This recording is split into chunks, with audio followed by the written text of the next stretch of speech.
Well, banking's never been free. I mean, banks are expensive to run. We've got, for us, we've got over 2,000 branches. We've got 27,000 people. We've got online banking, mobile phone banking, ATMs. These things are expensive. The computer system is expensive.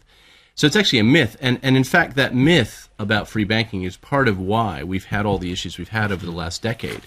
My observation coming from overseas is what it does is it creates this perverse incentive where you have to create cross subsidies, because you have to get the revenue from somewhere, and that, I think, leads to a lack of transparency, and it also, of course, leads to a real challenge around competition, which people complain about. But if you've created a business system where a new bank can't come in and make any money, and at the moment, because interest rates are so low, effectively zero, banks don't get any value from the deposits, particularly. They have to make it up in other ways. So it really it takes a bit of courage then for a bank, for someone like you to say, look, consumers, you need to pay. How much would you need to pay for a cheque if you were paying the cost? What does a cheque cost to process? Well, a cheque itself is probably, I don't know, 20p, something like that.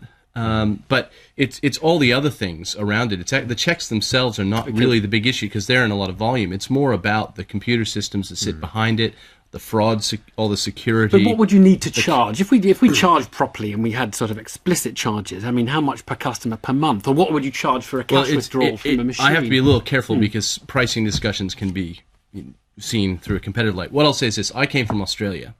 And at the last bank I was at, we used to charge $5 a month, $5 Australian dollars a month, which gave you unlimited transactions.